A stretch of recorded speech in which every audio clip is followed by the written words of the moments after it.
Eriador is diminished. The time of the Eldar is fading, and the deeds of the men of the West are preserved only in their ruins. The shadow of a fear of ages past threatens all the free peoples of Middle-earth. And yet, hope remains. For in the hearts of unlikely folk is the strength to wander through shadow kept. And only thence can they come to the morning. And though the road is long and treacherous and full of peril, it is a road that these companions must travel. And only through strength of loyalty, friendship, and hope can they overcome the obstacles ahead. May the goodwill of elves, men, and all free folk go with them. The company has passed over treacherous seas to face ancient spirits roused by dark powers, free a captive of the shadow, and lend aid to the stranded Lossoth. Having sailed eastward once again, the company bested the great vampire bats in service to the enemy and delivered the Lossoth back to Middle-earth. Now the company has arrived at Mithlond, the elven city known as the Grey Havens in the common tongue. Finally, safe refuge and, perhaps, a bit of merriment await them.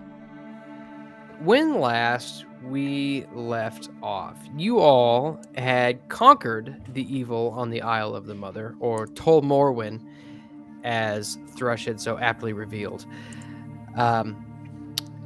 You recovered the spear, you saved Elwing, and you made your way back to the ship, the Sea-Wing, where you then proceeded to load up all of the Lossoth and ferry them back to the mainland, where they might actually return to their village. Upon returning them to the mainland, they offered you the opportunity for potentially a hunt, and they also said that should you find yourself wandering in the northern wastes of Horodwaith, you might find safe refuge at their village, which may or may not be a nice boon to you. You don't know yet. Shortly thereafter, you sailed for another week or so and finally made your way into the Gulf of Loon. And as you sail eastward through the Gulf of Loon, you are seemingly escorted by squawking seabirds and dolphins as they leap from the water. Towers sprawl in the distance, almost seemingly to grow like trees from the bedrock. Eager looks over at all of you and says, "Hi, there she is." And in the distance, I'll give you a little bit of a visual idea of what this looks like. In the distance, this is what you see. This is Mithlond, or the Grey Havens, as outsiders who may or may not speak Elvish know it. As you approach, you see a great lighthouse, which emits, as you inch closer and closer, this great lighthouse emits a bright white light, which signals your arrival. And you see all along the walkways on the shoreline, you see elves just lining up and waiting for your arrival on the docks, almost like a welcoming party. And shortly thereafter, you pull up to one of the piers in Mithlond. You tie the boat to the dock to make sure it doesn't float away, but the waters here seem as though they are so still and calm you could see your reflection unhindered by the tides. And you make your way, and you are greeted by female elf, brown of hair, tall, slender. And she says, "My Gavanen, friends, what brings you to the land of Mithlond?" And she looks over at you, Aranel, and a sudden look of realization comes over her face, and she says, "Ah," and she bows. Lady Aranel, welcome home. You. You as well. Surely, Lord Círdan might want to know that you're home, as well as your father. Indeed. We've traveled a great way. Most assuredly. And she looks around at all of the rest of you and sees you're all battered and bruised and says, you all look like you could use a rest. Please, come with me. Thank you.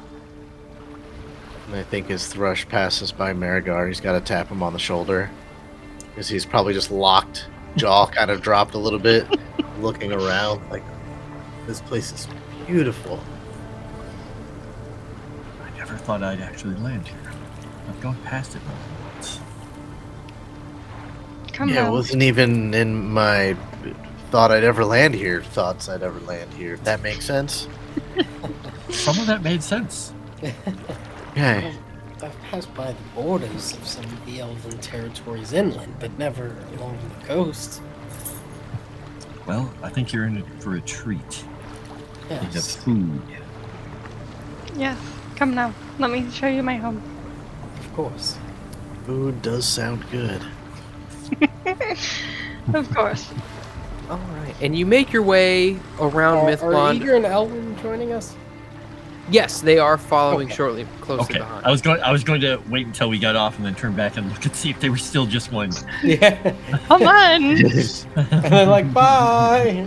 Have fun. We're They leaving. can Looks probably beautiful, but we're gonna go to a lame place now. Bye. Yeah, we weren't invited. It's okay unless you want us to stay.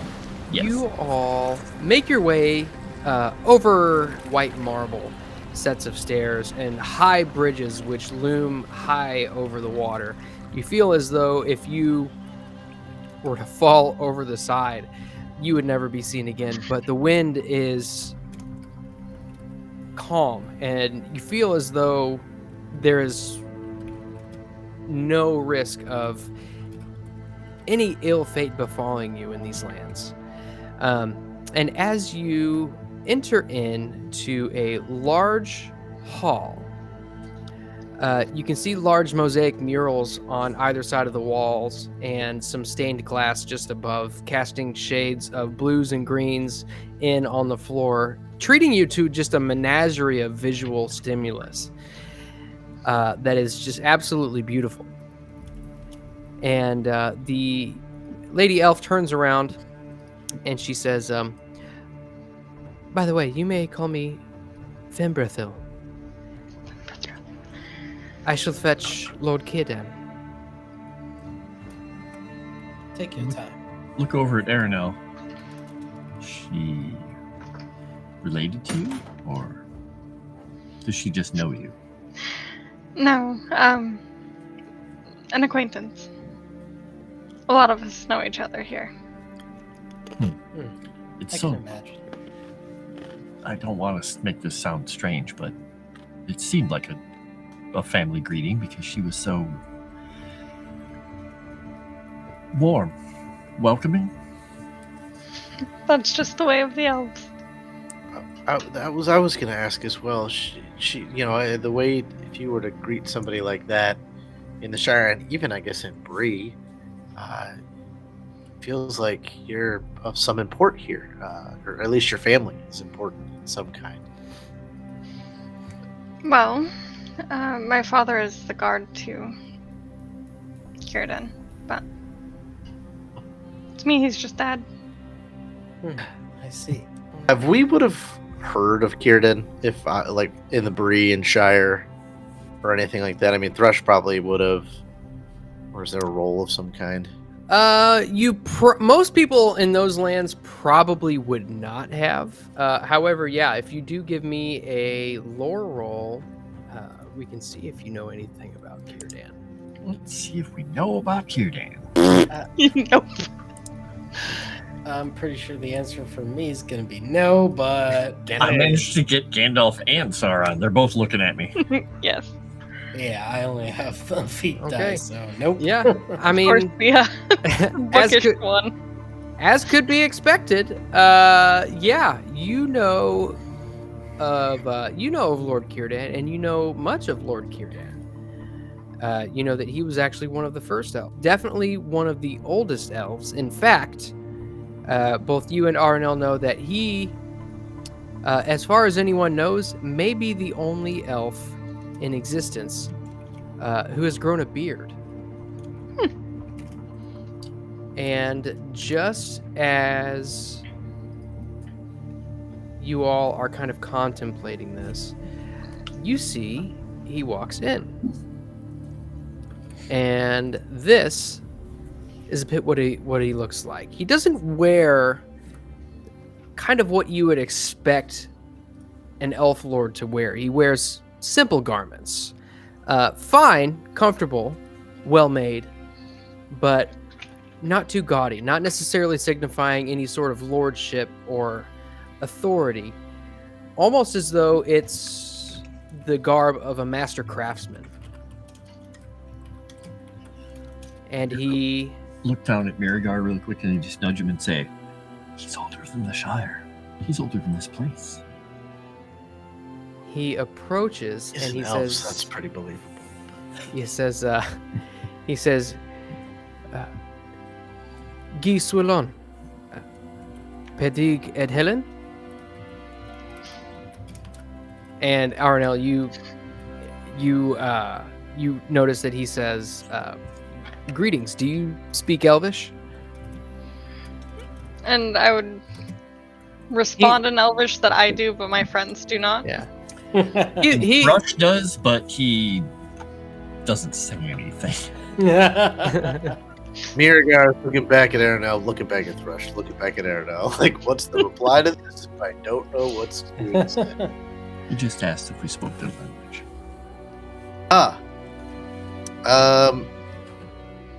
You know what? I feel like Miragar probably has tried to learn Elvish, so I'm gonna roll a courtesy and see if he can at least get a greeting. Okay. In Elvish out, if that's. Yeah, absolutely.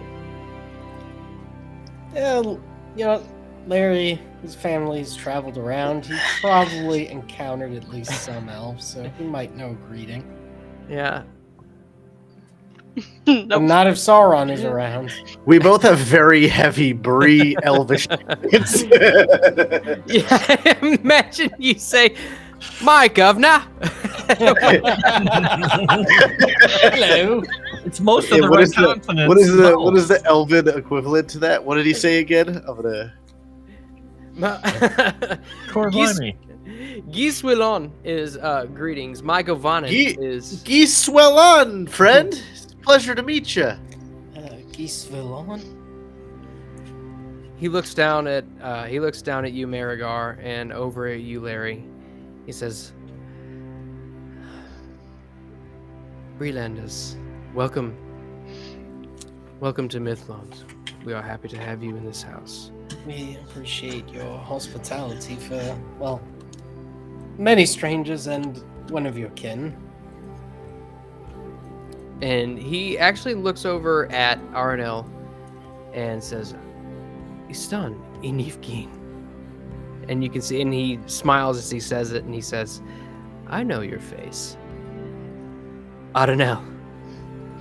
I would be surprised if you didn't. It's good to see you, Welcome. my friend. Welcome home, milady. Femberthil should have sent for your father. He should be here shortly. She did. Now, please, come. Sit with us. And he gestures forward towards another door on the opposite wall. And you can see there's no door, it's just a large archway. And just beyond it, looks like there's a large patio with very finely crafted banisters overlooking the bay. You see seagulls flying off in the distance, cawing as they would. And the bright orange sunlight coming down in rays, almost reflecting off what look to be like falling leaves. And as you're looking at this, it almost seems as though like there are almost perpetual falling leaves in this area. It's inexplicable, but undeniable at the same time. I think I could stay here 100 years and never get sick of this view. Thrush. It's beautiful. And Thrush is going to be looking while everybody's getting ready to sit down and doing stuff. He's paying really careful attention to how Aranel is sitting, how Larry's comporting himself, and Miragar, because he's trying to be like less just slap his sword down on the table and leave that. He's trying to like, oh, okay, I should show some decorum here, and he's trying very hard. Well, it's the elves. I guess I gotta look good, or at least not embarrass Aranel. Well, and on the way in, Much. Aranel would have like changed into her least beaten up clothing so that her parents don't worry too much about her, but there's probably still some like tears and maybe a couple of Just stains take all here and there. Miragar's handkerchiefs and use them to patch the holes. Yeah. Hey there, Tavern Goers, Moss here, and I just wanted to stop and thank you for stopping in for yet another story from Tales from the Dragon's Tavern. If you like what you see here and you want to see more, be sure to hit that subscribe button, hit the like button, let us know what you think of the story, because that's the best way to support us, because I know that about that many of you are currently subscribed. So go ahead, make sure you subscribe, and if you want to see more content like us, that's the best way to get it. So go ahead and subscribe, like, let us know what you think, and let's get back to our adventure. And about this time, as you all sit down, Thrush, you sit down about as uncomfortable looking as possible, but you can definitely tell the effort on your face. Kierdan sits down at the table, and he looks at you all attentively, and you see Elwing and Eager both sit down at the table as well. And what's the word I'm looking for? What is the word? And there's a word. He steeples his fingers like this. Okay. Yeah. He kind of Contemplative. yeah. He steeples his fingers in kind of a contemplative manner and looks at all of you and says, Sitting there expectantly. "Please, why don't you tell me about your journey?" I turn and like, should you do this, Aranel, or does it matter? We are just making a pit stop on the way back from the Isle of the Mother. The Isle of the Mother. Yes. I've heard tales of it, but I've not been there myself. Well, it's not very pleasant, I'll tell you that. Well, the Valar saw fit that you made it out alive. Indeed. We did see some ships leaving on the way up, but Yes, ever do our people leave these shores, desperate for more welcoming lands. No disrespect, but you have a beautiful home here. If this is not considered welcoming, my goodness. Should you ever get a chance to gaze upon the glory of the land which is Valinor, you should change your mind. I suppose I have no choice but to bow before your many years of wisdom and experience. Yes, as many years have taught me many things, great things, and some things which no mortal could bear knowing.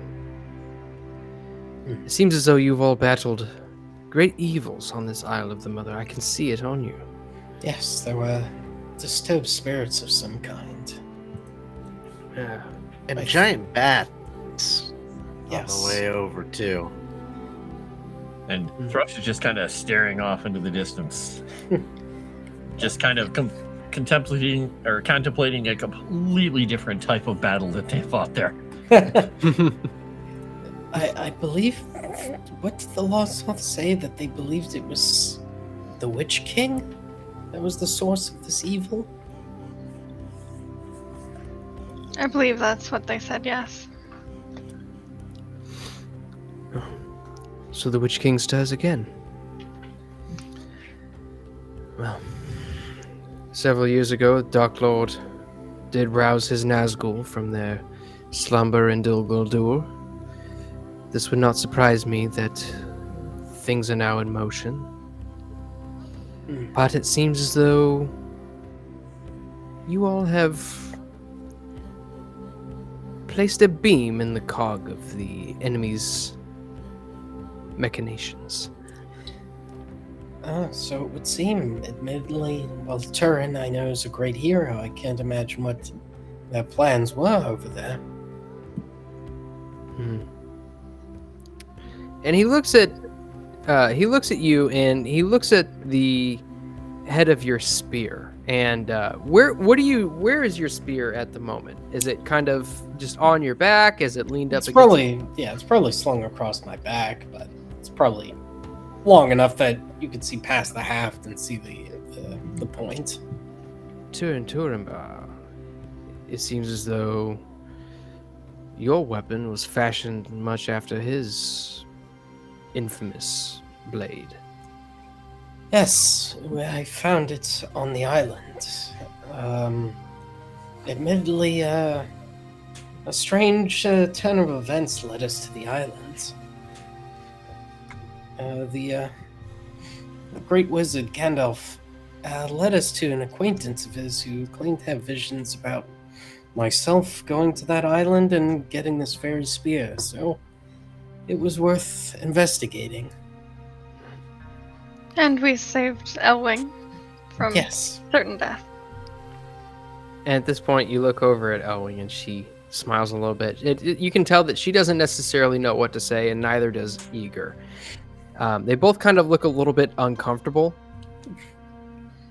sitting in a house so grand, especially Elwing, given the fact that she was stranded on an island. She was for years. stranded on this island with evil spirits, and now all of a sudden she is in this great hall of the Lord of Mithlond. She is bewitched by the sudden change in circumstance. And at this point, you see Hirdan looks over at Elwing and says, Boe de Nastat, which you, Aranel, recognize as she needs healing. She does. We shall see to her right away. But please, eat your fill. You all look famished. And at this point, he kind of looks back, and just as he looks back, almost seemingly as if he willed it into existence, a couple of other elves walk out with some platters full of a lot of vegetation, strangely fresh, given the season, given that it's October. There's a lot of fresh vegetation, a lot of fruits which are perfectly ripe, a lot of vegetables, and some nice fish, all served over these large, broad leaves, about as green as could be. And Thrush is again going to wait until other people have taken food to see how they're doing it, rather than just grabbing. I don't even think the food is exactly on the table till Miragar starts. I mean, he's politely grabbing it, but he is going right for it. He's not shoving it in his mouth, but he is scooping onto a plate. Very nice. He's eating it with decorum, grabbing it not so much. The question is, does it fit Miragar's taste, or is he going in his little Hobbit pouch and getting extra spices? I think it's probably just fine. Okay. Yeah, He probably leans over to Thrush and goes, I think I've eaten enough fish for a year. It's excellent, but I'm sort of over fish. Yes, I suppose when you're traveling on the ocean, there isn't much else to have. Hirdan looks over and he says, I apologize. We are not much of a herding animal type of folk. Oh, but- it's very delicious. I just am not used to eating this. Fish is kind of a delicacy. Bree in the Shire, and I've had more than I think I've ever had in my life in the last 2 or 3 months of our journey. this much is true, and I assume that if you were to get fish, it's so heavily salted by the time it reaches you that it's nigh inedible. Yes, this here is a delicate, lovely flavor. Yes. And you notice that as you're kind of eating it, it has no seasoning. But the way it seems like the way that they cook it brings out a lot of the natural flavors of it to bring it to the most optimal flavor that the animal could be. It's very good. It's very good. And at this point, as you all are kind of eating, you all see a man walk in. You see that he is in kind of a scale. He's got a scaled chest plate with steel scales that go all the way across the breast, pauldrons which kind of reach down about to his mid bicep, that all come down in almost like a swan's head. And he wears blue tunic underneath, and he looks over and he says, "Aranel," and he rushes towards you. She's gonna get up and just like bum rush her dad. No. Even Thrush smiles at this. And tries not to, lose food out of his mouth while he's doing it. He says, "Na Vidui, at last. Finally, my daughter comes home. The prodigal daughter, as it were. You must tell your mother and I of all your adventures. Indeed. And please, who are your friends?" Oh, yes. And then she'll just kind of introduce everyone. This one is Thrush, and that is Larry, and this one is Miragar. This is my father, Belendil.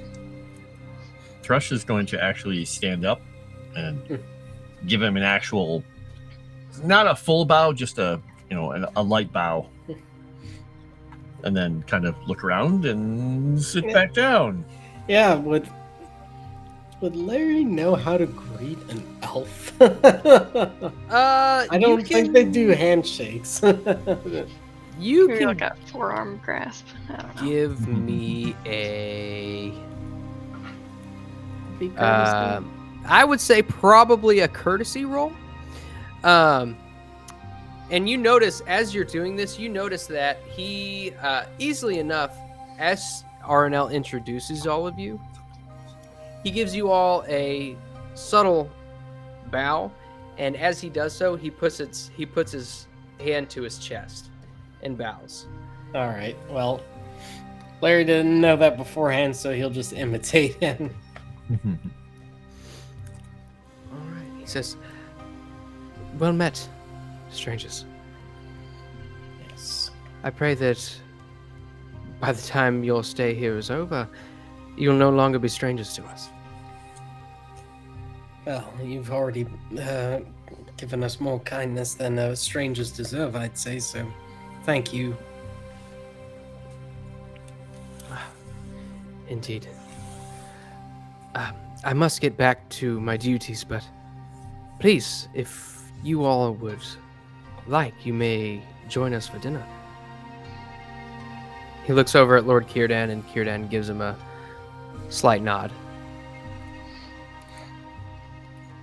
Oh, I think that would be lovely, as long as Aranel is all right with it.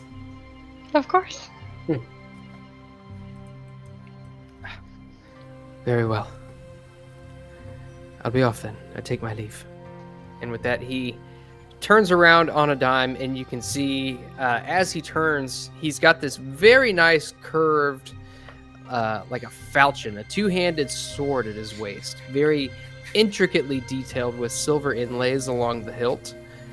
And this scabbard, which is just this very dark, a very nice and dark leather with even more silver inlays, making accents and very intricate curved lines along the length of it.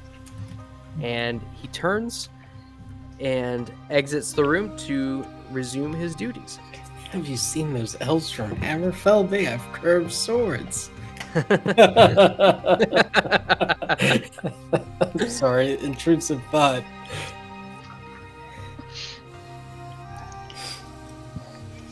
All right. And with that, Kierdan also stands up, gives you all a nod, and says, I too must be off, seeing to lordly business. And you can see as he says lordly business, you can see a slight roll in his eyes as if he almost disdains like the idea of being in a leadership position. But he cannot help his station, so he must get to it regardless. Yes, well, don't tire yourself out too much from that. I shall try not to. Please make yourselves at home. Thank you.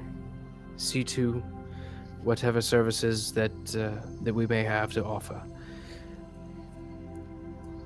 And with that, he turns around and he leaves the patio, and you all are left with Eager and Elwing, to which Eager says, Hey, these elves are a formal bunch, aren't they? We definitely can be. Yes, well, I do at least appreciate the hospitality. After being on an island where things were trying to kill me, this is much nicer. And Thrush finally just kind of relaxes and sits down in his seat in a comfortable position. I'm guessing that was enough formality for a lifetime for you, Thrush. I'm not used to it. Miragar kind of sits back in his chair, hands on his stomach, and goes, I could go for a good spot of tea. Save a little bit of room for dinner.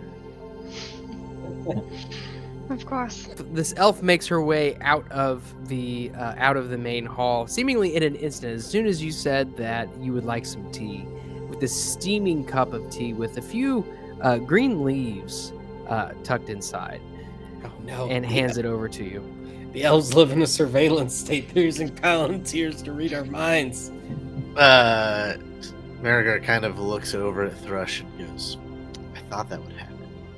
But nonetheless, I'm excited. And he starts to make his tea. Be careful what you ask for. All right. Don't give me an idea now. Just thinking. Yeah, all of the things that a hobbit would think about that he could ask for. All of the food, just like a grocery list, a menu. 3 out of 5 are food related. In your head. There's a good pipe weed because he's running low. Do you have a library of every food item the elves have ever created ever? Do you have a takeaway menu? The elf kind of looks back at you and says, You may check the towers of Elosterion. Their library is quite dense. And exits the patio. He goes in there. The food section, please. But we have the history of everything. I said the food. I don't know what the elf equivalent to the Dewey Decimal System is, but Miragar's going to find it out. Right. Oh, I'm sure Aranel will be able to direct you to the exact section. She spent many years in that library. It's like Did you there's know a there was a Probably your whole couch? lifetime Yeah, double. Did you know there was a couch with your name embroidered on it, Aranel? Well, Wait, yes, this is my favorite spot. Wait, when did you learn to read Cinderin? Just now. I'm just kind of surprised that you ever wanted to leave this place. Well, there's always stories that entice you to leave home, even if you live in Mithlond. So. I understand. I love Bree, I love my home, but I was always traveling with my family, and every new thing was exciting. But it's important to always have family and people and places you can come back to. Indeed. Now, let's get Elwing over to the infirmary. Yes? Yes. Thank you. I've grown quite weary. Yes, well... Yes. You've been through quite a lot. And with that, you all stand up and you all make your way to the infirmary, at which point there are a couple of elves in there who take her off of your hands and welcome her. It's almost like, you know, those, have you seen those commercials for like rehabs who focus heavily on meditation? Yeah. It's a lot like that. There's just somebody in the corner playing the rim drum, you know, I'll be honest. I was half expecting you to say, and you see several looking young elves. These are probably the med students that have their first human evers that they get to do work on. And one very tall elf comes up to you in a ponytail. Smells of patchouli and nagachampa. When's the last time you opened your mind, man? Wow. He's speaking Sindarin and I can understand it. How does he do Church it? of Lunar Consciousness. Language is not about the spoken language, man. It's about our thoughts portraying on one another. See, when the universe wants you to know something, it'll let you know, man. Wow. All right. And at this point, Mithlond is yours to kind of venture around. You do have a little while before Aranel, before you know that your father is off duty, as it were. So you got a little bit of time to kind of show everybody the sights, or go and find things, or what have you. Well, Oh, for Aranel, sure. it's your home. What do you think we should see? Well, there's all kinds of options. Mithlond is not a small place. That much is clear. She will give eager directions to her family home as well before they leave, in case Elwing gets patched up at any point. And as you do that, actually, he stops and says, he's like, I appreciate all of the hospitality and everything, but I was wondering when Elwing and I might be able to get going whenever. How long might it take your people to heal her? I can do a roll. I don't know if she's gonna know that, but you could probably make, say, like a healing roll if you wanted to. yeah, well, Damn it, Eager, we'll I'm an see what archer, she not a knows. doctor. She knows nothing. Yeah. So she'll kind of shrug a little bit and maybe wave one of the doctors or nurses over. And you see they approach you, and he says, yes, and gives you a little nod. Eager was just wondering how long Elwing would be taken care of. Well, one must not rush the process of healing when it comes to being exposed to the dark powers. It could be anywhere from days to weeks. It depends on her. Well, it depends on her susceptibility to the shadow. One might not know. Of course. So, if he was speaking in common, I'll just let Eager respond, but if he was speaking directly to Aranel and Sindarin, I'll translate. And at that, Eager says, all right, well, you're all welcome to come back with me aboard the Sea Wing once we leave. But And he looks around, kind of at everything going on. I can't imagine you all would want to leave a place like this, especially it being your home. Thrush is going to go over to Aranel and just kind of whisper to her and say, I know you gave him treasure, but it would be possible for... What was your father's name? I can't remember his name. Valandil.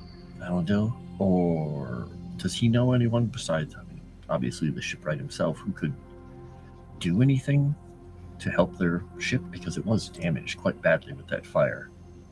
That is true.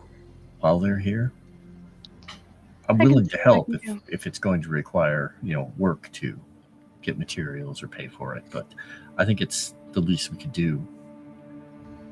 Of course. I'll look into it. Perhaps they can teach him how to navigate using the stars. Perhaps. Igor, while we appreciate your offer, I'm not quite sure when we'll be ready to leave, but we'll play it by ear. If you and Elwyn need to leave once you're ready, please, we can make our own way home from here. You've done more than enough for us as is. It is a long journey by foot, but after all the valor you all have shown over the last few weeks, I don't suppose a trip back to your whatever homeland you came from, Bree, was it? Yes. I don't suppose a trip like that would be all too much trouble for you. I suppose not. Well, if you'll excuse me, I think I'm just gonna go and find a high place to look over the sea. Of course. And you see Igor kind of wanders off in a random direction. You can tell as he wanders off, he comes to a fork in the path and he looks one way and then he looks the other. And he has no idea where he's going. So he just shrugs and picks one of the paths. Wandering. He flips. That is the best way to get around a city you've never been to. he flips his silver penny. That's my experience with Chicago. Oh boy. We did that in Boston, but ours was we came to a fork and said, "Where's the next pub?" That way. That's how we traveled around Boston. I feel like the question, where is the next pub in Boston, would be yes. They got 6 blocks and they were drunk. Yeah, pretty much. The first pub we went to, we talked to the bartender and we're like, is any of those tours worth doing? The history tours. And he goes, no, go this way, that way. And then he gave us initial directions. And I said, should we just go into every pub we see and then ask the next spot to go to? And he pretty much went, yeah, it's probably a good idea. All right, that's how we're doing Boston. I like it. I mean, we didn't drive, so we get back on the train. Is everybody from Boston actually angry? I get that idea that they're all angry. See, people say that about New York too. What it is it's short and get to the point. Okay. Yes. Like when I worked in upstate New York, my buddies, because I went to high school with these guys, were all like, "Oh, people are so mean here." I said, "No. They just."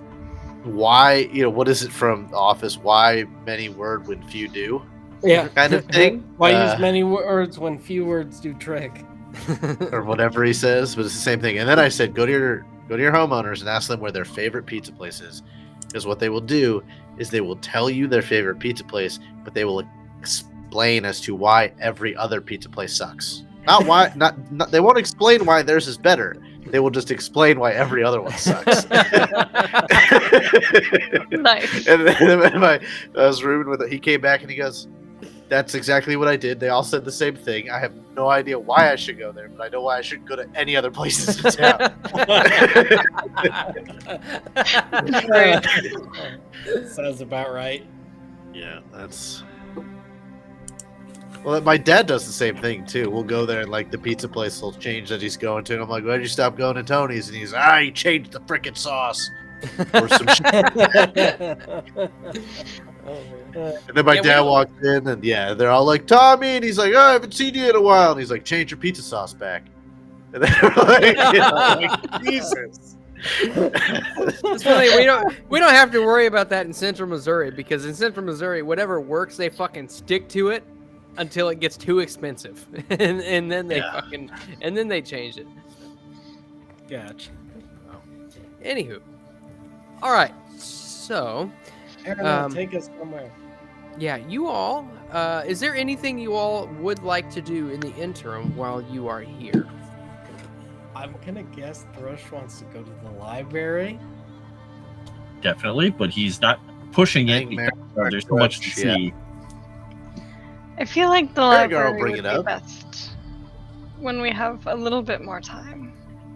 Yeah. The library is quite And large. then what about just a street tour of the city? I mean, we don't have to go into anything, but I mean, if we're going to be here a few days, if you show us where all the cool spots are, we can kind of make our way back here by ourselves or with each other. Of course. So she'll just like start walking them through some of the more populated streets and maybe stop for a with the pastry. bakeries so Miragar stays on task.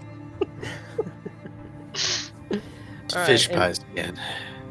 As you all traverse through Mithlond, Aranel shows you all kinds of monuments, great statues to great heroes of old, elves and men alike, who've all contributed or changed the history of Middle-earth and Arda as a whole. You come to great temples devoted to different Valar, all with different motifs, like water and sea, specifically for Olmo, or lots of birds and wind and clouds, lots of bright lights, white accents for Manwë. You actually come across what looks to be a it's kind of a worship area, but it's more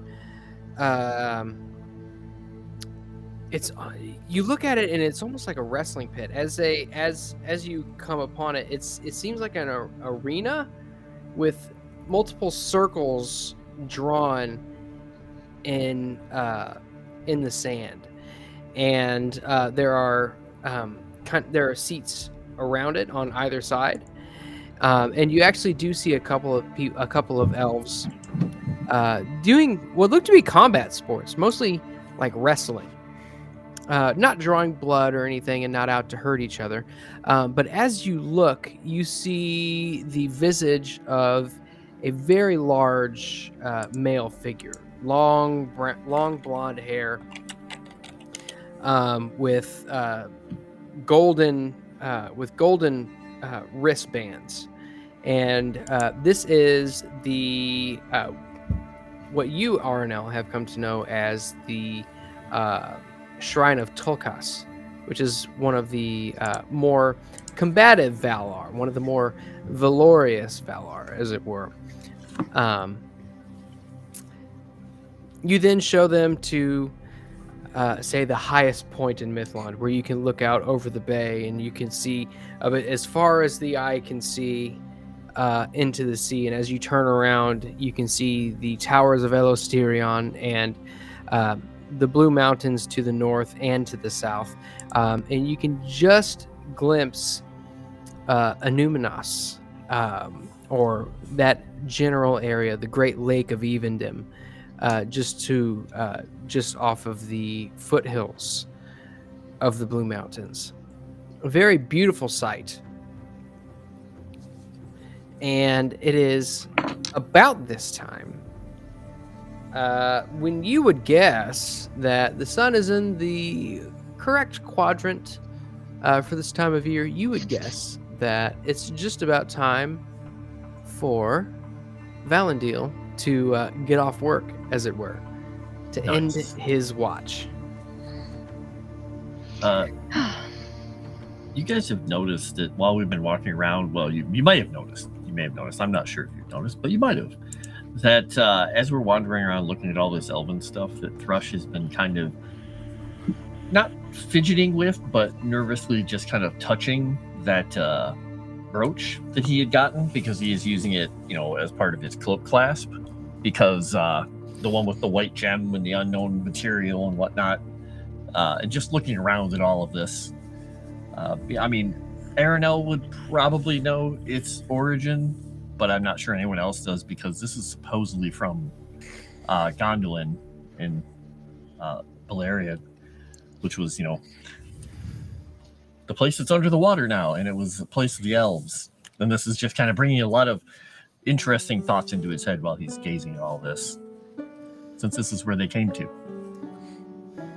This is a lot to take in. It is. Yes, but it is time for dinner, so All right. Well, make our way. Now we gotta go down all those steps now, huh? Yes. Okay. going down's the easy part, Miragar. Is it? Yes. This is much easier. As you all approach Aranel's house, you approach it, and it looks as though it's built into the side of one of these great bluffs that extends out into the Gulf of Loon. All it is a simple archway with a door which leads inside. And Aranel, as you open up the inside, you can see very finely crafted wooden furniture of kind of a lighter wood, but somehow free of knots. Very, very pure wood that this furniture was all made out of. I'd like very... to think, as Larry Miragar walking in, we're like, well, that's a bit fancier than a hobbit hole, but I guess it's the same idea. It turns out that the hobbits, there's a certain wisdom to living within the earth, I suppose. I wonder if the elves would make a door for me and I could ship that back home. They do a lot of woodworking here. I mean, well, I don't know if they could ship it, but if we have to carry it back for you, well, we're all going to the same place. And as you all enter, Aranel, you see a young elf sitting at the table. And as you enter, she looks up and scoots her chair back to the point where it falls over out of excitement. It runs and hugs you around the torso. And this is your youngest sister. Aranel! It's so good to see you! Oh, hello. Where have you been? I've been everywhere. Oh, Well, almost everywhere. you must tell all of us about it. Of course. Where's everyone else? Oh, well, Mother went to the market. She heard that you were coming back for dinner, so she went to the market to get something special for you. And, well, the other two are in the other room. They don't know you're here yet. All right. Shall we sneak up on them? Yes, let's go. Okay. Give me a stealth roll. Oh, she's great at stealth. Is that all of us or just? Well, whoever wants to. He's just Great staying where he is right now. He's just gonna try Dude, to I am haunted. I think Miragar probably stubs his toe on something. yeah, Miragar and Larry are not participating in this. Yeah, this if you family need me activity. to, Thrush is trying to just stay as quiet as possible out here because he knows that, elves have very good hearing and everything. He's just trying to not move and be quiet. So he's going to try and Okay. not move and be quiet. No, he's probably bumped into something. Trying to back away into the corner. He's like, knock over the vase. Sets it back down. All right, so That was the ashes. That was an urn. Those were ashes. Aranel, you and Linithril both creep towards the door into what seems to be probably the gathering room of the house. And you see Cerdaniel and Ithilwyn, both sitting in the gathering room in front of a hearth, both of them reading books. And you hear sounds from behind you, the stubbing of toes, the ow, and the scooching of chairs across the stone floor. And both of them look up and behind them, see what's going on. And just as they do that, you creep behind the wall just so they can't see you. And you kind of peer around and you can see that they've gone back to their studies, unaware of your presence. Sorry. Shh. Alright. And then she's just gonna like creep in and like probably go up behind Ethelwyn and like kind of do the tickle thing where you like jab in the ribs like boo. Ah, for Iluvatar's sake! Oh, Aranel! Oh! And she leaps up and gives you a big hug. She says, it's been so long. What? How long has it been? Oh, I don't know. All the time runs together when you're not home. It runs together when you're busy with your studies, too. Indeed. What are And- you learning now? Well, right now we're learning about Numenor. I'm not sure how that applies to elves, but surely there's some lessons to be learned there. Larry walks in with his clearly Numenorian spear. Indeed. Oh, speak of the devil. I have some friends. Mortals. She Indeed. straightens up, and Kirdaniel, which you can see is much older than both Linithril and Ithilwyn, stands up and says, "You brought mortals into the house, did you?" Indeed. Hmm. These mortals have saved my life a few times. Really? Looks at all of you, and then looks down at Miragar and says, "Even that one."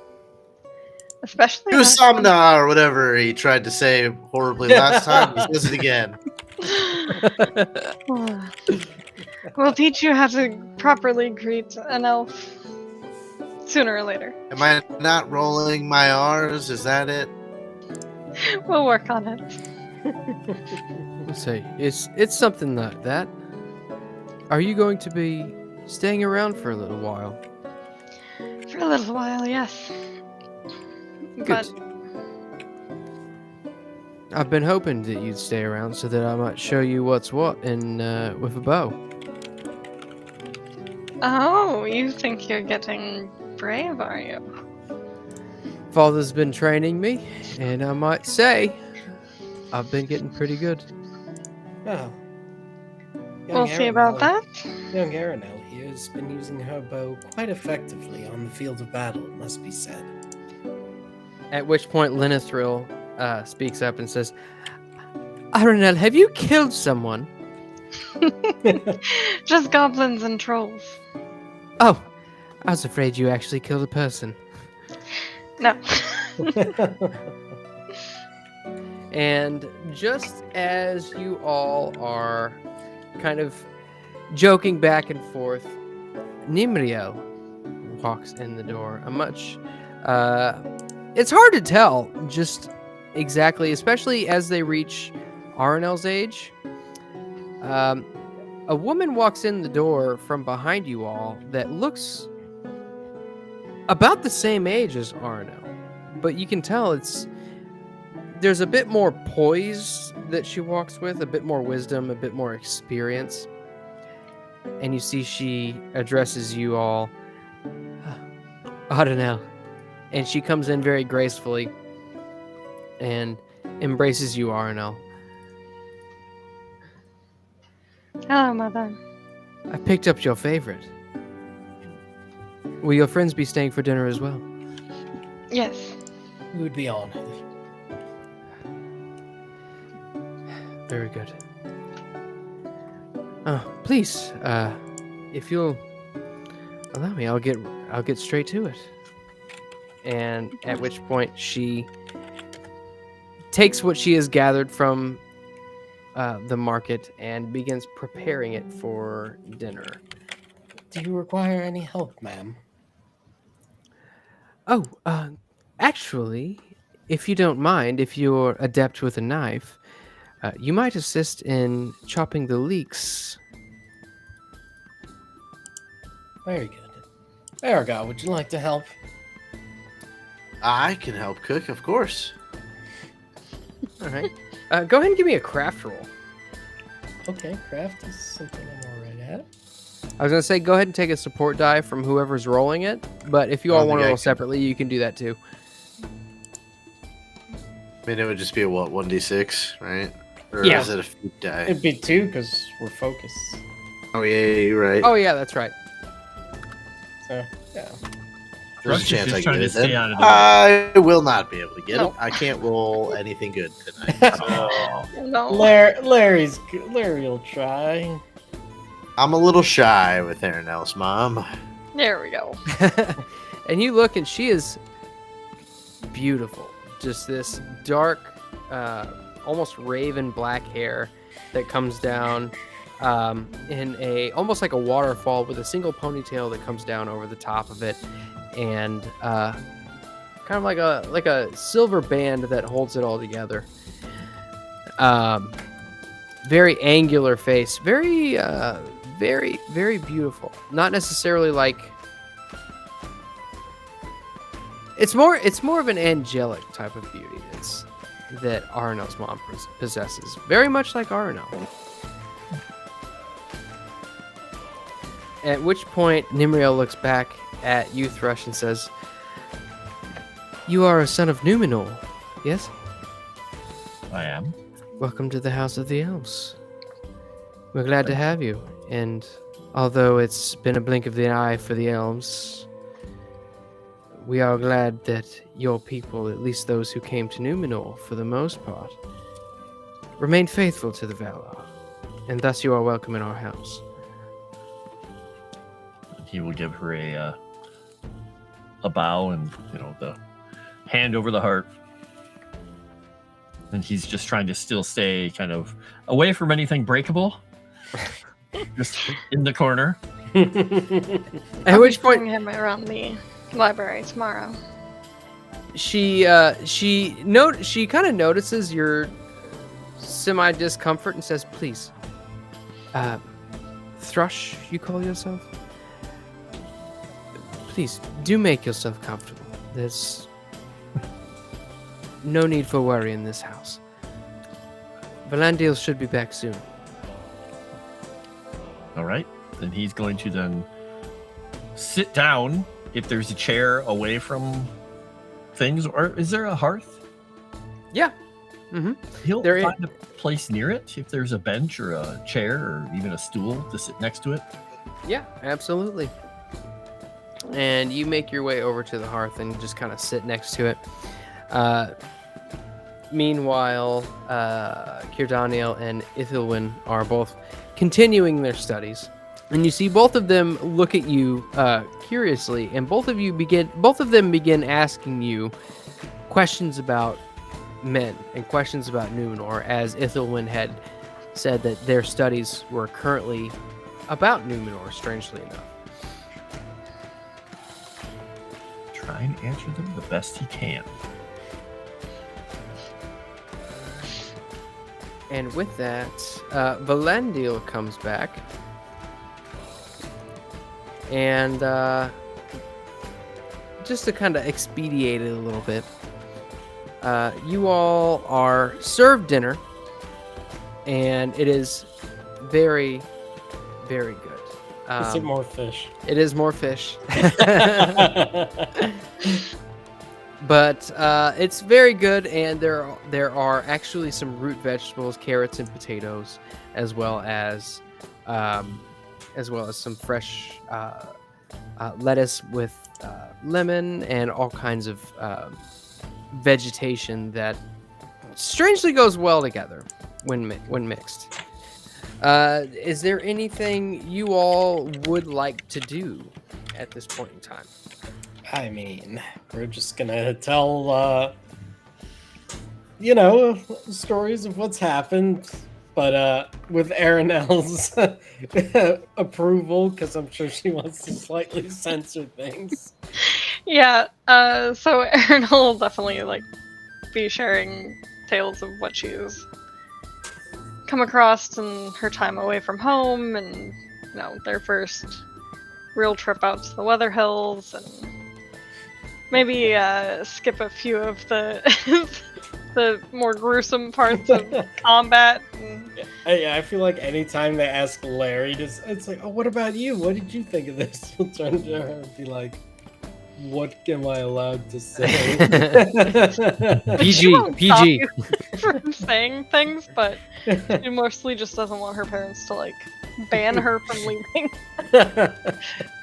Well, the only thing Thrush is going to do at some point is to stand up and raise up whatever glass of whatever they're serving us. Wine, I'm going to guess. Yes, And, it is a very nice wine. Just toast to their hospitality and also thank them for lending us the light, and point down at Aranel that has helped us in more than one dark situation on our path. And give them a little bow after that, and then sit back down rather uncomfortably. Again, trying to sit up straight, but also not trying to look like he's sitting up straight. And to that toast, Valandil says, Il sila erin lu igavanat vin. Which you all would know, probably you and Aranel would know, means a star shines upon the hour of our meeting. Like, her just like... Aranel will translate it for the non-Sindarin speaking party members. Larry will probably just follow and say, we thank you very much for your hospitality, and you have a beautiful family. Thank you, Valandil says.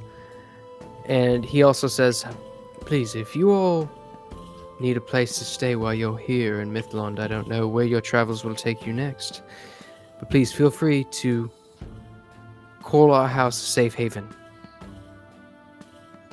We appreciate that. Thank you. And with that, dinner is finished. Your bellies are full, and you all are sated. With that, we are going to go ahead and begin our fellowship phase. So I know you guys have sort of decided what you all were gonna do. Am I correct in that? For spending points? Yeah, I have a couple left. Yeah. Okay. Well, first and foremost, this is going to be a Yule fellowship phase, which basically means that all of you regain all of your hope. You also earn a number of bonus skill points equal to your wits rating. So that's some additional points that you can invest into any of your skills, such as song, lore, riddle, athletics, what have you. And with us going into our fellowship phase, we are going to take a quick break, and we will be right back with all of the decisions that we made. Welcome, Tavern Goers, and thank you for listening to this Tales from the Dragon's Tavern production. I am JJ, and I just wanted to ask that if you are enjoying our content, that you go subscribe to our Patreon, Tales from the Dragon's Tavern, where we are making it our one-stop shop for all of the content we plan to produce. As we grow and we are able to give you more content, we will probably update our memberships, but for now, it'll be free. And it'll give you access to all our social medias, our Discord channel, and all of those places that you can get our content, but we're going to make sure it's all in one spot for you as well. Cheers, and I hope you enjoy Tales from the Dragon's Tavern. All right, and we are back. And I think the first thing we are going to do is kind of go one by one and just ask everybody what they decided to invest their skill and adventure points into. Let's start off at the bottom of the backwards L. Frost, what did you decide to spend all your points on? So Thrush has increased his skill in travel, since he uses that a lot. Awe and courtesy because he's been spending time around all these wonderful, pleasant folk. I like it. I like it. And I like that you, even though you've already got somebody in the party who is already so adept with courtesy in Larry, that even still you're just like, well, I should probably try to get a little bit better in that. What if he Yeah. meets an unfortunate end? Yeah. Well, I like it. I think it's good role playing and everything. So, all right. And let's see. And what did you do with your adventure points? I didn't increase anything for combat because it was too expensive. So, but I raised Valor to 2, and that let me know the next, I guess, characteristic of Mythor, which you gave me, which means that I can now use the weapon to hurt things even more. Because Mythor is, in addition to being keen, is also fell, which means its injury rating is higher. Nice. Really, really dangerous now. Yeah, I absolutely love how the way that these weapons kind of. This might actually be probably my favorite part of the entire system, is the way that weapons sort of unveil themselves and how you use them and how much more lethal those weapons can become, because it makes each weapon much more special, as opposed to just being like, okay, I use a longsword and I'm going to use a longsword until I find a magical longsword. Like, no, like this sword is special. This is your sword. Yes. It wouldn't be something I'd throw away. Wait, use +1, you say? Yeah. And it could even be something like you learn something special about the power that is housed within the sword, or it could be something like you become more proficient with the sword and you enhance the way that you use it. Mm-hmm.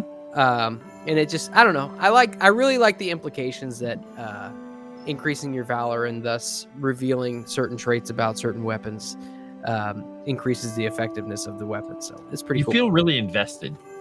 Yeah, you're spending part of your advancement to learn about the weapon. You're like bonding yourself with it literally that way. Yeah, exactly. It makes it so much more special. Exactly. It's like another character now. All right. And JJ, what did you end up doing with your skill points? So my skill points, I upped my athletics to 3 and my heartened to 2. Hopefully that some of those combat tricks I can get off a little bit easier now and give everybody some bonuses in combat, because I am not the fighter of the group. I like it. But I mean, even though you're not a fighter, you can definitely help keep people from getting hurt. And that's just as valuable as doing damage, especially in this system. And then with my adventure points, I upped my wisdom. Yep, wisdom. So then I got a virtue, or feature, whatever you may call it, which, as a Bree of Hobbit, I get a mixture of both Men of Bree and Hobbit ones. And the one I picked up is the Art of Smoking. Effectively, anytime I regain hope, I regain an extra. Nice. I like that. So, as I have a huge pool of hope, it's going to be very useful for me. I like the idea that you just kind of sit around the fire or whatever you're doing and smoke your pipe, and it comforts you to such a level that it just reinvigorates you to a certain extent. I like that. We get it, Miragar, you vape. Just Hey, stop making fun of me. Michaela. All right, Commander, what did you end up doing with yours? I spent my skill points and a bunch of different utility skills. I did summon athletics from 1 to 2. I upped hunting from 2 to 3. I upped my persuasion and stealth, and I believe I did one in scan as well. Very nice. Okay. All right. I like that you're also embracing your kind of assumed hunter role, whereas like there was nobody else who could really fill it, and You're just like, okay, well, if I'm gonna do it, then I better be good at it. Yeah. Yeah, I like it. All right. And what about your adventure points? What'd you do with those? I increased my valor so I could learn more about Estelang, this mysterious Numenorian artifact. Oh, okay. And what did you find out about Estelang? It has a new feature. It is now has superior grievous, which means I can add 1 to its damage rating or a bonus equal to my valor if used against a creature that the weapon is a bane of, which in this case is those that are undead and men who are evil. Nice. Very good. Then I Alright, upped my combat proficiency with spears from 2 to 3, and my last 5 adventure points are going to go towards what I'm planning to do with my Yule Fellowship phase. Michaela, what did you end up doing with your skill points? Yeah, so my skills, I took a point in healing, so that I can maybe try to help with that. And then I also went from 2 to 3 on my scan roll, because, yeah, I really don't like failing. You gotta show up your brother. I do, I really do. And then for my adventure points, I upped my valor to 2 so that I could get cunning make armor from probably my father. And then bows from 2 to 3. So she's hopefully not going to miss anymore. Yeah. That's pretty stout. Yeah. That is pretty stout. She's very tired of missing her mark. and now she has to show up her little brother, so... Yeah, of course. So, did you, was combat skill the only thing that you spent your adventure points on? No. So I do have a few adventure points going into my Yule fellowship thing. But... Okay. Yeah. Well, we will get into that here shortly. So, with that, you all are present in Mithlond, enjoying the hospitality of the elves of Lindon. And throughout this time that you're here, you experience the sort of luxury that you thought not possible. It's almost Mithlond is a bit of a paradise as opposed to where you've been and where you've stayed previously. And Aranel, you know this very well, but it feels like home to you. But to everybody else, it sort of feels alien. It feels like maybe almost as if you don't belong here in a way, but at the same time, you've never felt more welcome in a place. It's a weird feeling to describe. But regardless, you experience a certain kind of rest here that feels impossible in other dwellings. And with that, what all have you decided to do with your kind of communal fellowship phase? I believe we are doing what we did last time, which was to strengthen our fellowship. Yes. Okay, and that adds +1 to your fellowship rating for the next adventure phase, am I right? Correct.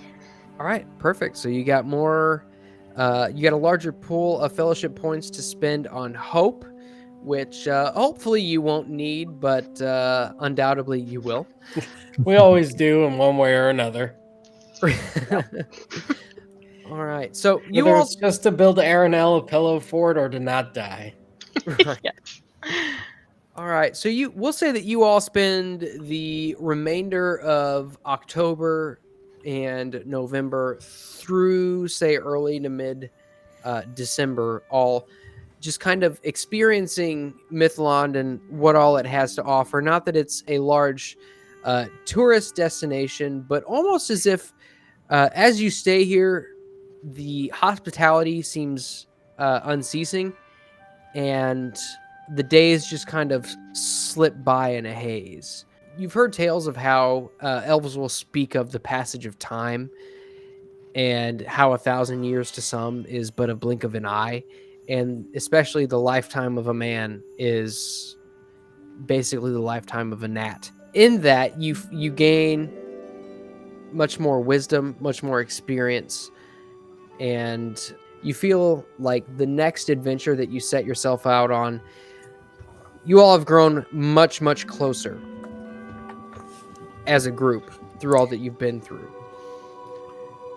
And now comes the passage of Yule. And so, you all have decided kind of what you're doing for your individual Yule Fellowship phase. Let's kind of go around. We'll kind of go around in the opposite order this time and decide and see what everybody else is kind of up to. So, Aranel, what are you doing with your Yule Fellowship phase? So Aranel is going to stay home for a little bit longer and just heal from the shadow. Because she basically just took a shadow scar mechanically, so that she can heal that loom of darkness.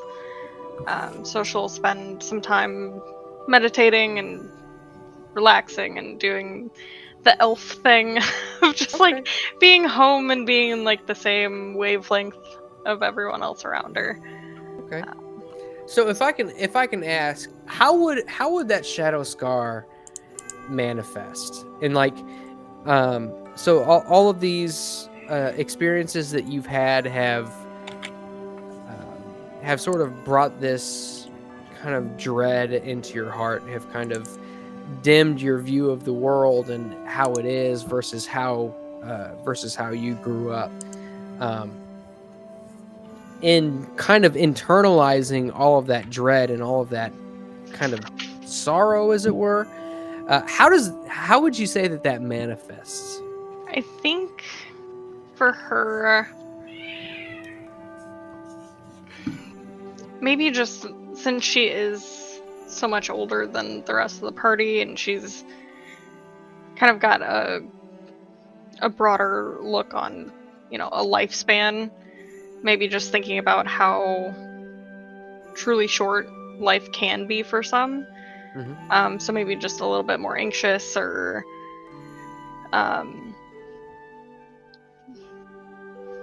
almost like just dreading what could be. Especially when they were on the Isle of the Mother, just that overwhelming just darkness and gross sad feeling. Would you say since she spent so much time around mortals, she's kind of realizing what mortality is? Yeah. So she's just like, I've been here for so long, but my compatriots have only been here a fraction of my lifetime. And my lifetime isn't even that long. So she's just like juggling what that means. Interesting. Okay. But we'll say that as you're kind of reflecting on all of this, the elves of Mithlond begin their celebration of Turuhalmë, which, as you know, is the elvish word for log drawing. And basically what this is, it's a holiday centered on the bringing of wood to feed the tail fire. And what that means is it's more of a kind of like a ceremonial occasion where there's a lot of telling of tales around a large fire. Very symbolic in a way. But as you're reflecting on all of this, you hear the tales of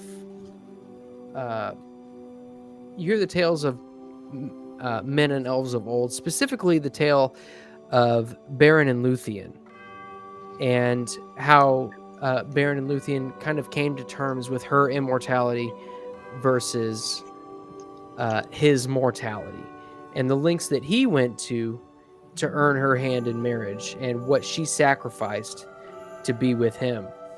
And you hear the tales of Elros and Elrond.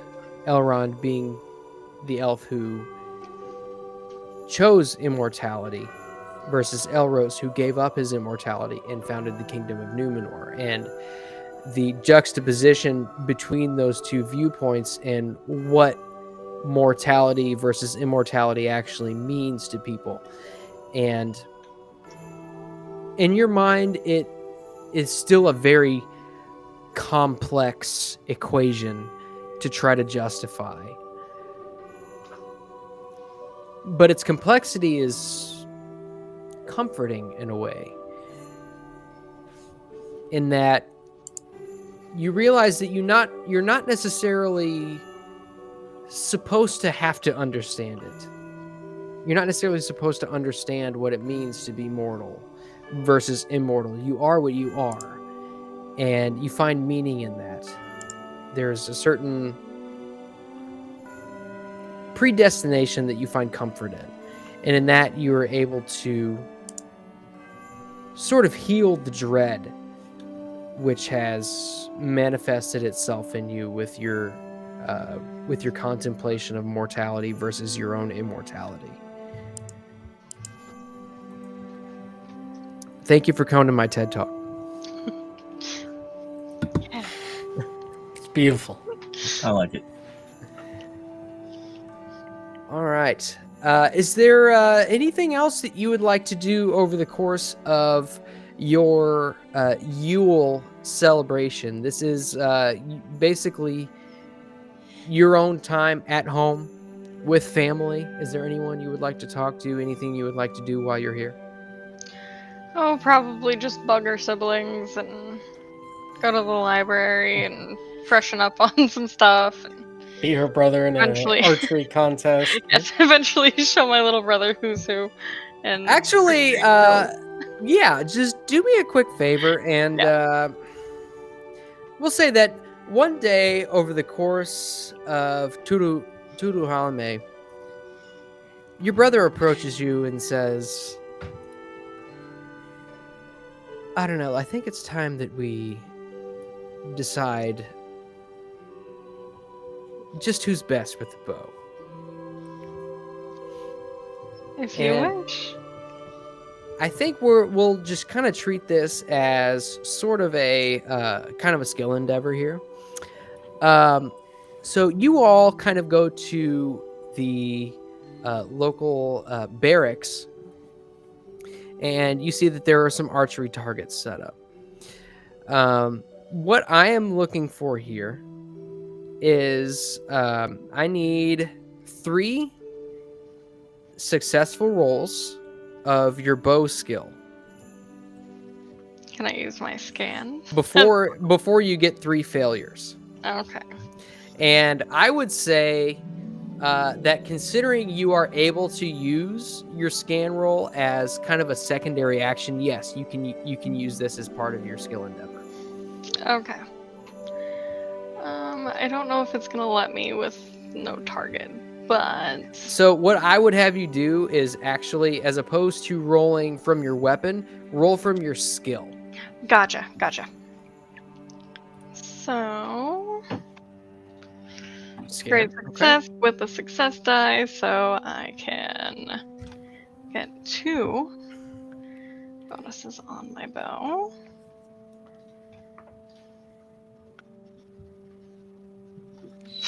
He's toast. Oh Alright. my god. That's crazy. And I get to roll with 2 again. Oh yeah, Wow. he's toast. Still, wow. Wow. Okay. Yeah, Aranel's not gonna miss anymore, guys. Gandalf rune. And the synth. Alright. Let's see. This one only gets 1 extra, but That's so good. Oh, yeah. Even still. Oh, yeah. Oh my goodness. It was almost she as high. outperforms him easy. So as you both are loosing your arrows at these targets, you just straight down, hit the bullseye. One of them actually splits another one directly in half. And Cordaniel looks over at you and says, Sister,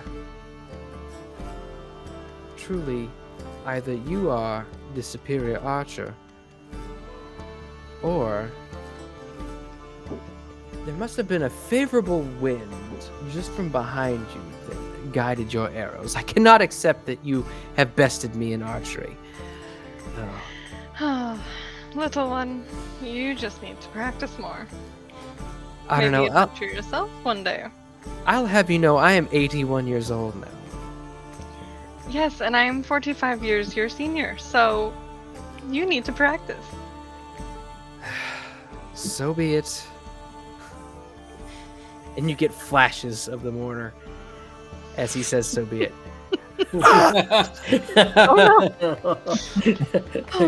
Make a shadow roll. No, just kidding. you just gain a point of shadow. Deal with it. One of these days, I don't know, I will best you. Count on We'll that. see about that.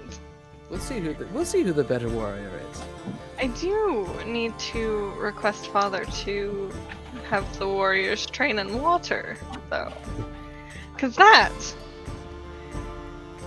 trying to shoot a bow in a lake. Is this from Not your fun. is this from your troll experience? Yes. Aranel, I would have you not fight in water. I think that would be the easiest solution.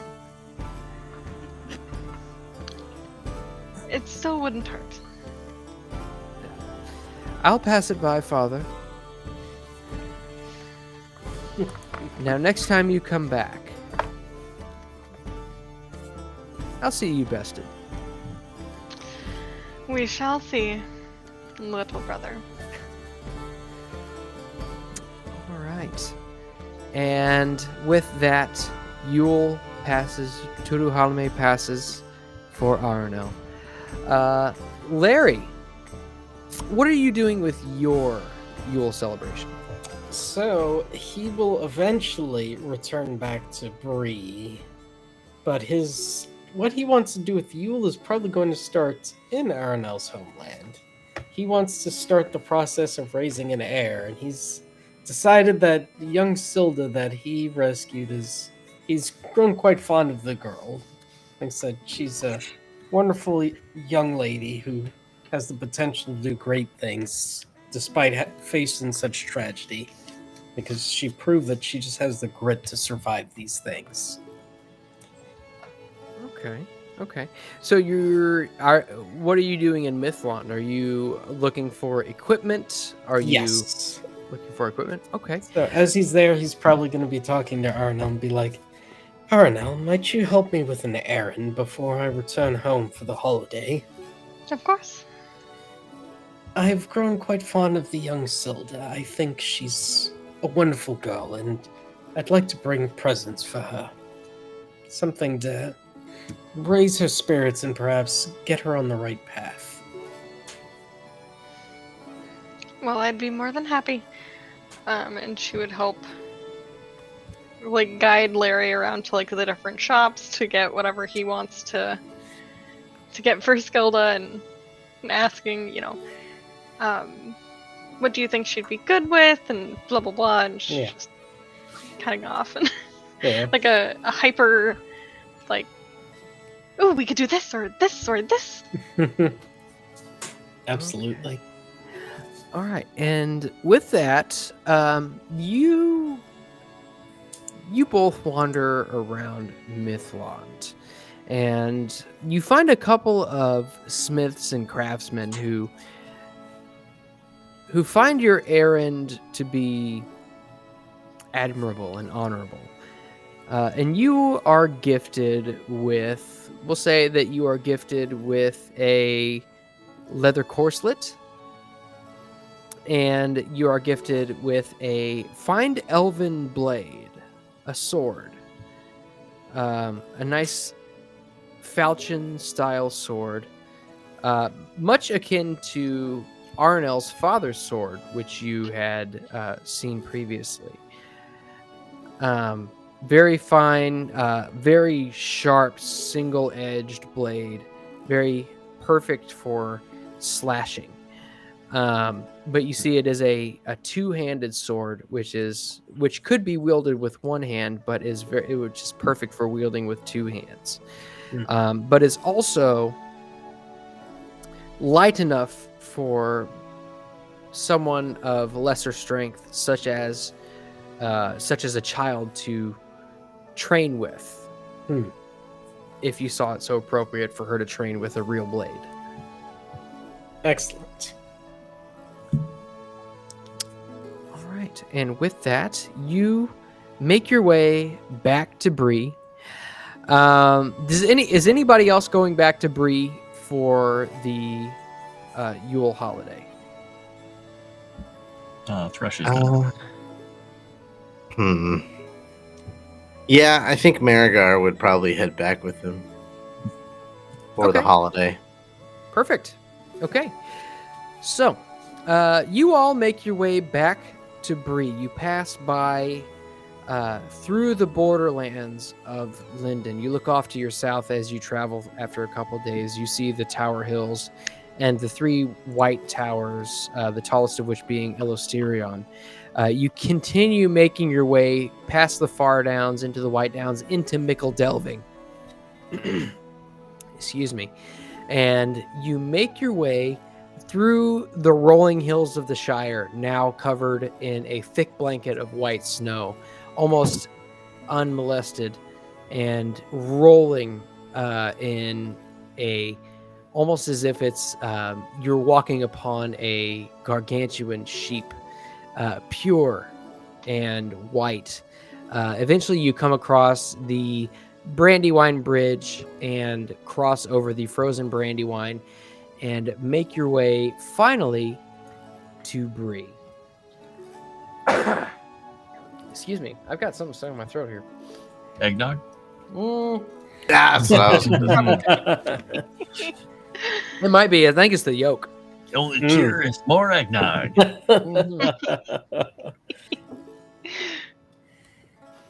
And Larry, you come back to your home.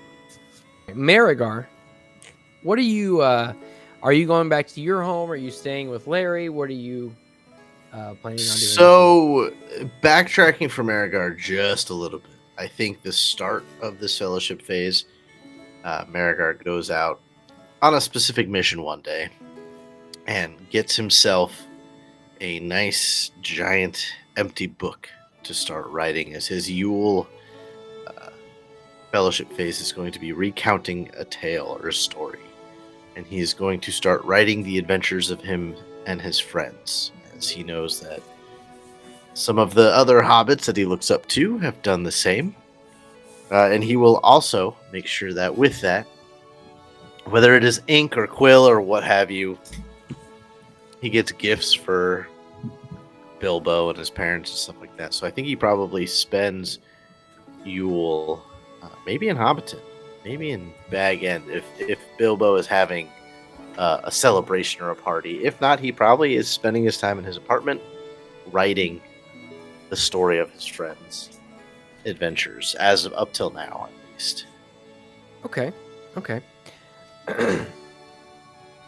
So, I think we'll come back to that here in just a minute. So, Larry, you get back to your home, and there is Skilda Heather.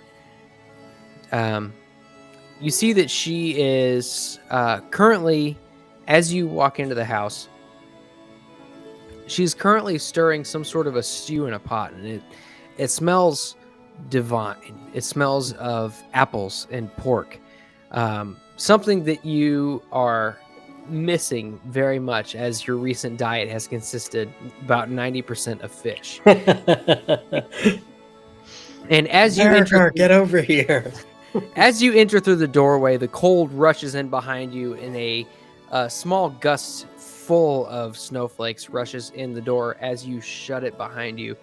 And you see Skilda looks behind her and looks at you and rushes forward. Master Larry! There you are! We missed you so much! Young Skilda, how are you? It has been some time. Good, good. I was just getting ready to, serve the stew. Your parents were here. Oh, excellent. I trust they treated you well. Oh, they were lovely, as Mother would call them. So nice. And they, look. And she runs off into the other room and fetches something. You hear her like kind of rifling around through her possessions and stuff. And about 30 seconds later, she rushes back into the room and she holds forward a cloth doll with long brown hair. And she runs kind of a broad-toothed wooden comb through this long hair that's made of yarn. She says, "Look at what your mom gave me. Isn't it beautiful?" It certainly is. Beautiful girl just like you. I missed you, Mr. Larry. Now, would enough time have passed for her uncle to have made his trip here, or no? Not yet. Not yet. Okay, so she hasn't. So then I'd probably. It's like, well, on my travels, I was able to find your uncle. Really? Yes. What's he like? He's a good man, very hardworking, and he's hoping to make his way here to visit you as soon as he's able. Oh, well, I can't wait to meet him. Does that mean I'm gonna have to leave? Am I gonna have to leave you, Mr. Larry? That's for you and him to decide, I suppose. He would very much like to take care of you, but I've let him know that you staying here is also an option. Oh. You see, she gets a little bit sullen and sort of concerned for a second. You can tell that she feels as though she hasn't met Sigmar. Right. And she is apprehensive about going to live with someone who she has not yet met. Of course. She says, "Oh, well, okay, Mr. Larry. Well, I'll take your word for it." It's you have done more living than many people have had to do. It's a decision that I trust you can make for yourself. But just know that you do have a blood relative out there who does care for you and does at the very least want to check on your well-being. Well, many thanks, Mr. Larry. I'm glad that you made the trip down there just to tell my uncle about me being here. I'd like to see some of my family, and I really don't know what to say. It's the best Yule present I could have asked for, really. Well, I did perhaps bring some other presents for you as well. You see a look of excitement, her face just lights up at the thought of more presents. Oh, what is it? What is it? Well, I know that some very unfortunate things happened in your past, so I thought, what better present for you than to start training you to be able to protect yourself and others. Really? Yes. You want me to fight? I want you to be able to make that choice for yourself, but if you're ever in that situation, you'll be able to do it. Wow. Mr. Larry, this is nice. And you see, do you give her the sword and everything? Yes, I probably still sheathed or whatever, just so she can be safe with it, but... You see, she very nervously takes hold of the sword. She says, "Father never let me hold one of these. He said, never touch one of them. He says, not till you're grown." And Mr. Larry, am I grown now? You still have quite a bit of growing to do, but I would say you've grown up more than most others your age have had to. And you see she kind of slowly unsheathes the sword just to about half the blade length. And you see her face just kind of, her eyebrows just go up almost to her hairline in awe. Wow. It's for when you're ready. Mr. Larry, I didn't expect this. Thank you. Of course. You're a sweet girl, and the world needs more people like you. And the You best see- way to do that is to teach you how to protect yourself. She smiles brightly, and sword in hand, she rushes and gives you a hug once again. Now let's see what you made for dinner. Yes, here, let me show you. I must say, I am looking forward to something different. I spent a lot of time near the ocean, actually, and well, fish is nice, but when it's what you're eating every day. Well, this pig was freshly slaughtered. See, look, I got some apples and threw them in here too. Hmm. And you both sit down and have a lovely supper of sort of like it's like a concoction of apples and pork belly with some cinnamon and salt and some herbs and spices. It's very good, but very different. And with that, Larry, you spend your time in the Shire as you part ways with. Did I say Larry just now? You did.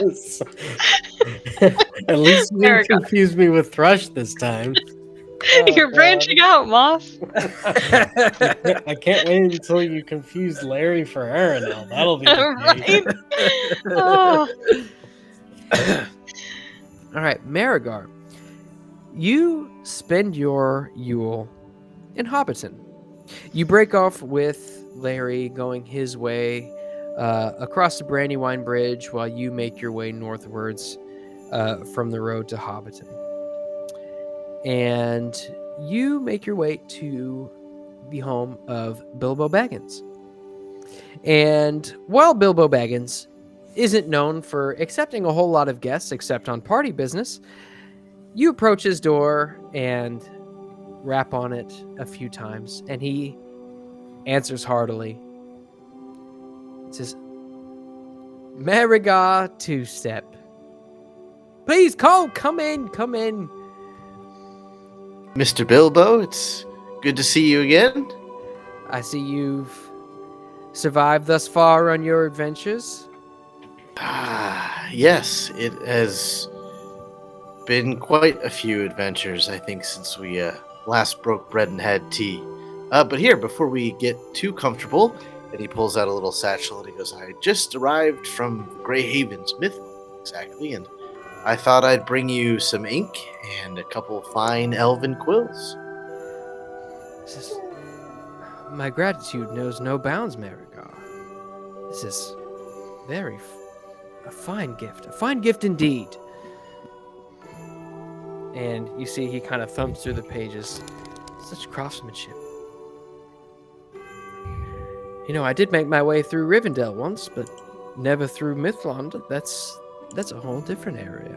Yes, I could have spent. Well, I guess it's that people say that the elves, you kind of lose time when you are in the land of the elves, and I think I could have spent a lifetime and a half looking at the sunset and the stars in Mithlond. You see, he kind of thumbs at his pocket a little bit. He says, trust me, Miragar, I know exactly what you mean.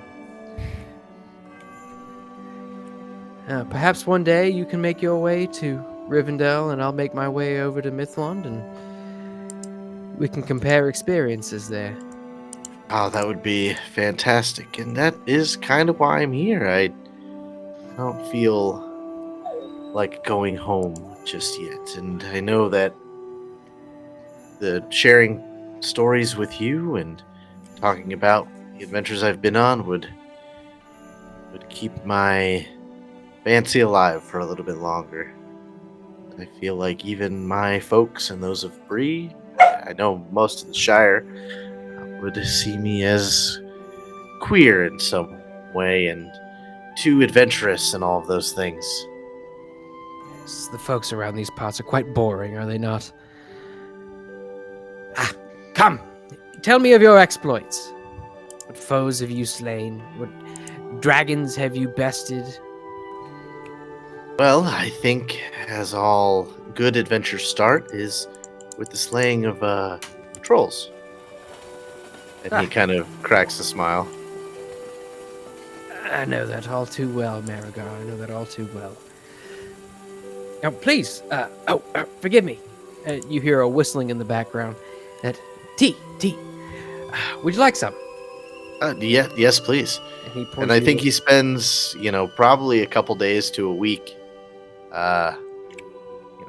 going over his story in great detail and breaking out the book that he will write, the tales of himself and his friends in, and kind of getting started in it in Bag End. I like it. And you learn every last detail that you did, even little things that you didn't already know about his tale and his journey to Erebor. You learn all about his tale at the same time, and perhaps gain inspiration for future adventures. And is there anything else you would like to do with your fellowship phase? Oh, I think the important thing to note is I feel like Miragar's book is a representation of the things we've done and the overcoming of the shadows that have been present in this part of the world for so long, but are slowly easing their way. I think the title comes very easily to Miragar, and he scrolls Fear of Ages Past on that first page quite quickly, and and we're done now. There's the title. Finally, the title screen shows up after 2 adventures. Beautiful. Absolutely beautiful. And Bilbo looks at that. Fear of Ages Past. Quite the name. Better than my own. But it's about the words written inside the story more than just the title. Such wisdom coming from such a young hobbit. Quite surprising, you, huh? And with that, Thrush, what are you doing with your fellowship phase, your Yule phase? Two things. One is mechanical and one is more story oriented. He is going to spend time here if he can interest any of the elves to test him in combat with sparring, because he needs to put himself through the paces to, if he's hoping to survive, he needs to put himself up against more and more skilled foes. So he's interested in doing that if that's possible, if they'll even have him. And after that, he is going to try and spend the rest of the time here because they offered and allowed him to stay. He's going to look through the library, and he's going to write a battle song, a victory song for the group. So we'll have access to that. Okay. So if I could ask, what exactly are you looking for anything mechanical out of your besting of one of the elvish warriors? Even if he gets completely bested himself, he's hoping to learn one of two things: either humility, or that he has a chance of sticking with being as bold as he has, and having a chance of keeping these people safe. Okay. So with that, you have been staying with Aranel's family for a decent bit of time now. And we'll say that you perhaps mentioned this in passing to Valandil, Aranel's father. And he says, "Well, young Dunedain, perhaps we'll go out to the training yard and I'll put you through your paces." I'd appreciate being shown everything that I don't know. All right. And with that, you all kind of make your way out to what looks to be the elven training yard for the guard, the royal guard. And we'll do similar to what Aranel went through. Okay. In that this will be a skill endeavor, so I will have you roll your sword skill.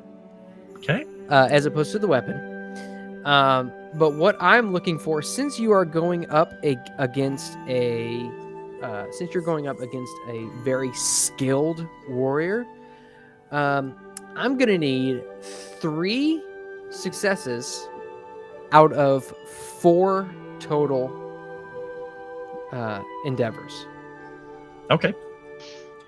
All right. Let's see how quickly he gets humbled. This is twofold because he needs to learn a little bit of humility, but he also needs to test himself. So, all right, here we go. First roll. All right, very good. Just as you needed. So as you press forward, you press the attack and slash upwards. He parries, and just as he parries, you use the momentum to come up from underneath, which he barely just dodges around, and you use that momentum once again to make a jab, a stabbing motion towards his neck. And obviously, you're not going to intentionally hurt him, but you are able to make it past his guard. And you have bested him in this first endeavor. And that shall be my downfall. I mean, what? Oh, no. Oh, with that, and as you go into your second endeavor, you are feeling much more confident. You are using wide swings, wide blows, powerful swings that just cast his sword aside. At one point, you come across with a long slash, which knocks his sword out of his hands and scatters it along the ground, and you bring the sword up to his neck once again. You have bested him yet again. Right. Now is where I'm gonna get taken down a peg. Yep. At that point, it was really close though. He gives you a nod and walks over and grabs his sword, whips it around a bit, and he says, "I see how it is." Now the gloves come off. And at that point, he presses forward with blinding speed with a jabbing motion. You daftly swipe it aside, at which point he comes up and around in a fluid, almost as if he's water itself, the embodiment of fluid, and brings the blade down right to your forehead. And he has bested you in this endeavor. Nice. What you don't know is he's actually left-handed. Oh, no! He's a southpaw. Dang it! All right, let's do the last roll and see what happens. Oh, it was almost Gandalf. Oh, but There you go. you come back using the knowledge which he has imparted upon you with his movements, his skill. You come through and you're able to counter his fluid-like motions, almost embodying them yourself, mimicking his movements while employing some of your own, and you are able to best him in the 4th and final round of this spar. It's only because he has a pay-to-win sword. Right on the side. You look over to the side of the training area, and it says on a big sign, "League of Legends." Wait a second. You got the optional advisor pack? I was a Valandia looks at you and says, "Well, I see you bought the battle pass." I love it. He is going to give him a very deep bow. He returns your bow, and he says, "My Govanen, Melon." You will return it to him in his horrible accent. But the message is received nonetheless. And so do you spend the remainder of your Yule in Mithlond? He will be staying in Mithlond. The only thing he was going to do at one point is he is going to go out on some day, possibly during when they're doing their festivities and being festive, as he's not used to, he's going to go out and spend the day kind of alone, just thinking about his parents, who he lost a long time ago. Just spends the day in contemplation, but then he does go back and he writes the song for the rest of it. So you make your way northwards along the River Loon into the forest, and the snow falls quietly upon the treetops, and a few flakes making their way between the branches down and landing atop your forehead. It is a windless day, very peaceful. All you can hear is the river off to your east, flowing very slowly and gently down. And it's a very contemplative atmosphere in which you're able to find peace. And in that comes inspiration, where you do write your song. Have you come up with a title or perhaps subject matter? Yeah, I haven't written any words or anything like that, but it's going to be about the idea of what we did against Nelly. It's just going to be called Nelly's Fall. Nelly's Fall. I like it. The name of that sounds like it would be sang in taverns all across Skyrim. Yes. And with that, you all have come to the end of the Yuletide season.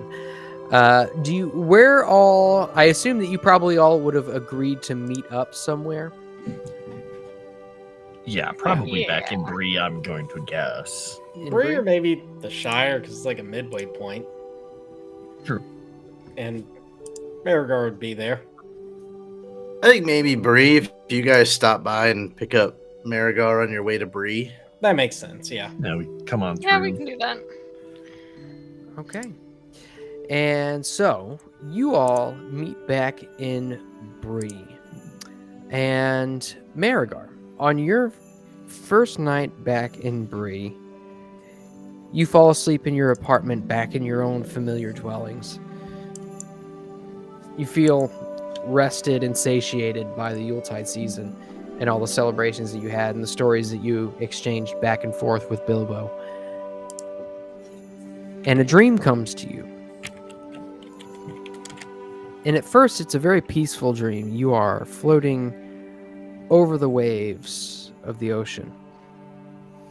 And eventually, you come to the island of the Mother. Peaceful, cleansed. And your vision fades, and once again, you can see you are on a very snowy steppe, a flat plain full of nothing but snow, and just beyond is a black hill. And the hill inches ever closer towards you, enveloping the horizon, and almost as if it's consuming all of the features around it, the landscapes and the horizon itself. And as the hill envelops your vision, you can see in the distance a faint orange light that grows closer to you and closer, almost enveloping your sight once again. And there you can see before you a great lidless eye wreathed in flame. You can feel the dread overwhelming you, and you feel as though you are being watched. And that is where we will end tonight's episode. Oh no. Oh, goodness.